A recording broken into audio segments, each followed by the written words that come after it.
this is Vanessa Chamberlain with Americans Serving Americans, and today I have with me Hollywood actress, infomercial queen, and creator of the Spin Gym, Forbes Riley. Forbes, how are you? I am doing wonderfully, Miss Vanessa. As you can tell, I'm actually up here in Mammoth Mountain. I'll show you guys a view of what I'm looking at, overlooking the mountain. It's gorgeous. I'll do that in just a minute. Spin gymming by the fireplace, keeping fit while I'm hanging out with you. That's awesome. That's awesome. So I introduced you as Hollywood actress, infomercial queen, and creator of the Spin Gym. So I know I didn't do you much justice. So why don't you tell me a little bit more about who you are, what it is you do, or not tell the audience, don't tell me, but tell us what it is that makes you special. Well, that's a great loaded question. What makes me special is that no, it's all right. It's what I've been through a whole lot of tragedy in my life. I started out a very awkward little kid in Long Island, New York. My dad spent 3 years in the hospital, and I created a set of values that are very unique to me. I understand a lot of hard work. I understand adversity, and I have a philosophy that you are the sum of the obstacles you overcome. And so what makes me special is that I'm still here. A lot of people who face obstacles. I raised a young man for 12 years of my life. He was my husband's little brother in the program. He was murdered. I'm an eyewitness to the Las Vegas shooting in October. I've got some crazy negative stuff that many people don't overcome. And then, of course, a beautiful life of 2 beautiful twins and love in my life and businesses that have been successful. But I've learned to overcome failure because we all do. That life happens for you, not to you. So that's the special part. As far as being an actress, that's all I wanted to do when I was little. I ended up being on Broadway with Christopher Reeve. My first movie, if you go back to, I guess YouTube or wherever, you'll see Splatter University. It's a horror film that I star in. But you can also watch reruns of 24, As the World Turns, the Practice, a lot of TV series I've been guest starring in. And but the greatest thing that I've done is somebody, after they fired me from a job, they replaced me with Bo Derek on an acting job because my name wasn't famous enough. So it's been my mission now to get to be that famous. It had nothing to do with talent. They're like, you're more than talented. Your name just is not famous. Like, And they said, you should really go brand yourself. And I'd already been in the health and wellness space and the fitness space. I'm in the National Fitness Hall of Fame. I've been part of fitness my whole life, and actually as an overweight person. So I have a very unique perspective on what fitness does. So when I say that everybody should have this at all times, yeah, it's the reason that my abs, my arms, my body look the way it does is because of a Spin Gym. Crazy as that is, it's a wild entrepreneurial vision that I had, and I've sold 2 million of these to date. Now talk to me next year when I've sold 10 million, and now you got a story, right? No, you have a story already. That's pretty amazing, Forbes. Well, it's funny. I don't have an MBA. I have a bachelor's in political science and a bachelor's in communication, which means I basically can vote and talk. But the skill sets that I've learned over the years, that school of hard knocks, one of the skills that I do, which serves the company Americans Serving Americans better than anything else, is the ability to pitch and to hear pitches. So one, I teach a class called Pitch Mastery. Here's the deal. When I was younger, my dad is an inventor. He was a magician. He was an engineer. But he loved to tinker and build things, and we had some crazy inventions in our life. The sad part is he never got any one of them out to the world. He didn't really understand how to articulate his vision to anybody. And I mentally made a note to myself. I said, if I could help him. Well, sadly, my dad passed away 18 years ago. So most of my life, I've been able to help a lot of hymns, people who have these inventions that I've been the spokesperson for. I sold $1 billion worth of Jack LaLanne power juicers. I work with Montel Williams and George Foreman. I've done 170 infomercials, and all an infomercial is one product articulated the right way to get out to the masses and make millions. So now with Americans Serving Americans, I have the most unique opportunity that David and the whole team have put together, where I, one, get to judge the value of a product. See, I've sold a lot. I've sold $2.5 billion worth of merchandise to the public. I understand what makes people, at least I think I do, makes most people pick up the phone. And it's not the product. I don't care what your product is. That's the crazy thing. A pitch is understanding how to articulate what you want, how to listen to what the audience is saying, not tell them, but enroll them and engage them, then show them testimonials, before and afters, why, and then close them down. So often I'll hear pitches that go nowhere. See, I teach that a pitch is not boring, it's not modest, and if you do get a yes, stop talking. Perfect. Okay, so you just said a lot about Americans Serving Americans and a lot about pitching. I'm going to ask you a couple questions about that. First of all, I know you're excited to be with Americans Serving Americans. That's no secret. What excites you the most about being one of Americans Serving Americans Eagles? Oh, wow. You have to start with David. David has a huge heart. This is a man who, it takes me a little while to trust somebody. I've been burned a lot in my life, so I kind of have all these tests in place. And David leads with his heart. He leads with the idea that he could make a genuine difference in people's lives by enrolling them and getting them on a path. And the concept of having a movement, if you just go to our Facebook page, the ASA movement group page on Facebook, I've never heard so many comments of supportive people. See, in life, people like to put each other down to make themselves feel good. It's a really odd kind of school bullying mentality. It didn't work then and it doesn't work now.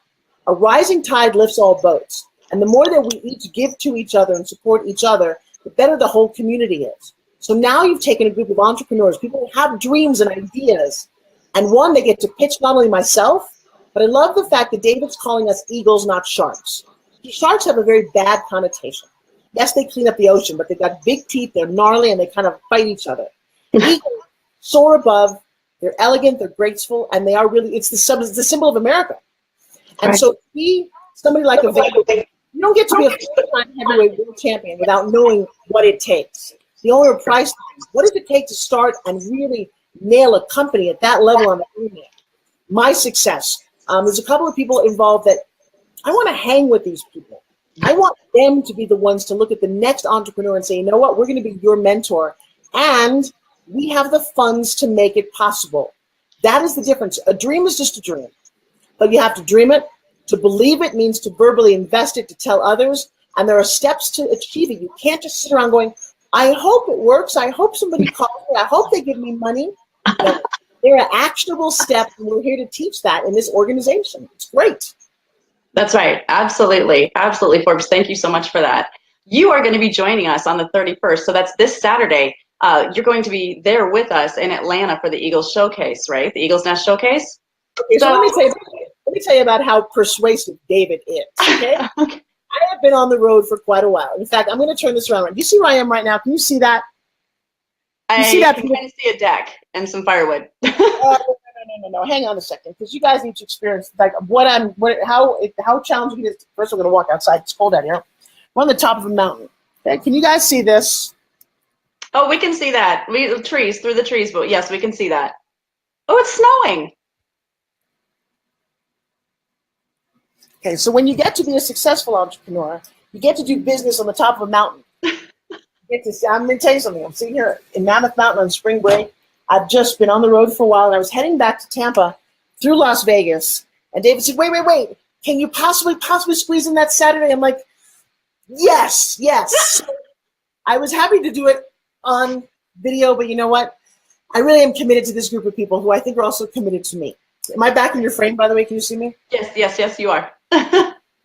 So I am going to reroute my flight and go now from Vegas to Atlanta to be there live with you guys, because while video is good, if I can give that kind of input and impact on people and really change their lives like that, I think it's a bit of my responsibility to do that. So yes, I will be there live this weekend.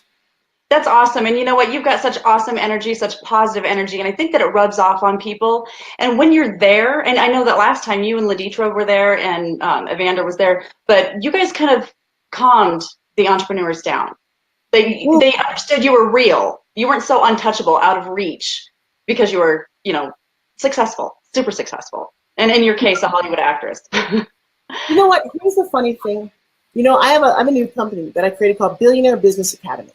Mm-hmm. So most of my life, I've been trying to figure out what makes people tick, because I didn't have great role models. And I don't mean that. I had a very loving mother and father, but they had no business sense whatsoever. They didn't travel. They didn't see the world. They had the very small mentality about what this whole world is about.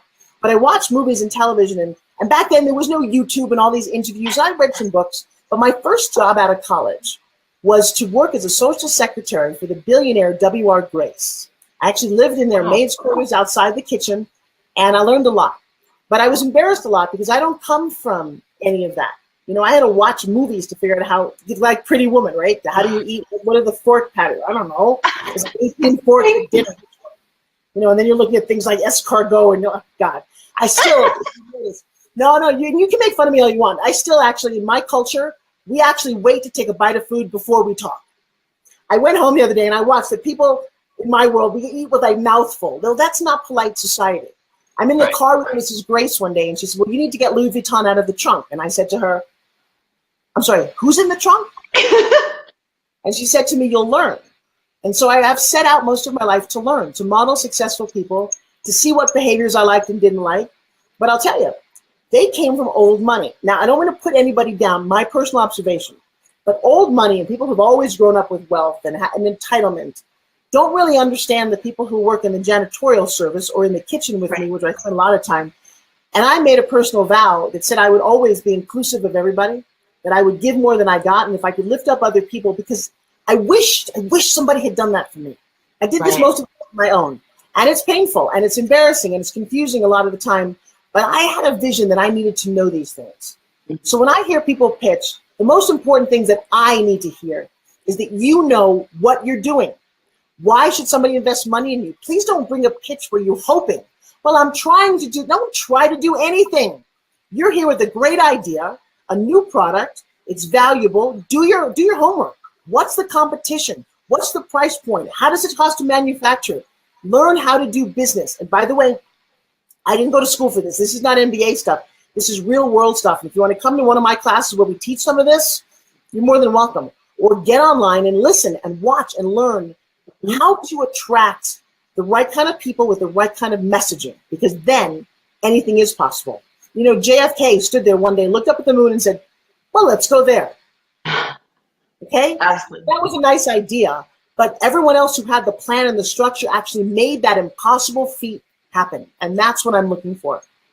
Yes. Okay. So to dial that in just a little bit, what is the absolute one most important thing that an entrepreneur can do when they're pitching to you? Understand the value, not for them. I created this because I think this, and I stop saying I. Say you. This will benefit you because this will solve this problem because that. We can make this much money. It's all about who you're pitching, not about you. You can say your credibility. And again, we have very limited time in our brains. If you lose the eagle, they're gone. You can't get them back. So practice your pitch, and don't practice on your mother. Practice on a group of strangers. Let me tell you something. See, where's my stranger? I go everywhere. I probably asked 15,000 people. I would go to the park. I'd go to the grocery store. I'd sit in there, hey, what do you think of this? What's right with it? What's wrong with it? And then I listened. Most entrepreneurs don't listen. Well, I have a great idea and you should love it because I love it. And my mother said it's great. And that's the biggest problem. What you've created probably has a place in the world. Isolate the place and let us know how we can all make money. Someone's going to give you cash. They want that cash back and then some. Got it? Right. Exactly. Exactly. So aside from the entrepreneurs that you're going to be seeing there at the Eagle's Nest, what if somebody decides, hey, this sounds like a great idea. I'd like to apply to have my business funded.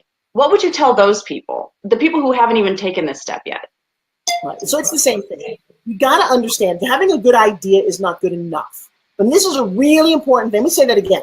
Having a good idea is not good enough. See, I don't know how the universe works, but apparently like fairies sprinkle an idea on a whole bunch of people. Everyone says, oh, wow, I had that idea. My grandmother thought of Post-its. No, okay, we all got the idea. But then one person or two or three people get the idea that they can actually bring it to life. It takes a lot of work to bring a product to life. You have to be dedicated. You have to understand all of these things or have a team of people who understand everything from graphics, manufacturing, fulfillment, P&L, profit and loss. We don't get into business because we like it.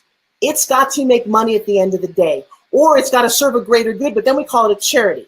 So understand that being in business is not a charity, and you don't go into business to work really hard. You go into business because you can serve a lot of people. Want to be a billionaire? Serve 1 million people with something that's $1,000 value, and you've made $1 billion. Yes, that was wonderful, Forbes. I love that. Before I close the interview out, I want to tell everyone that I was on your radio show this morning, so I want you to give your radio show a little pitch here real quick. She's got a great radio show, guys. You need to listen. Go ahead, Forbes. Pitch your radio show real quick, and then I'll close out the interview. All right, so we're on a network called voiceamerica.com. The show is called The Forbes Factor, about health, wealth, and happiness. And I'll tell you something, and I don't give this away very often, but if you want to make money, think about this. If you want to make $500, ask me how. because I don't want to take it publicly, but I'm going to do this somehow in a forum. We'll figure this out.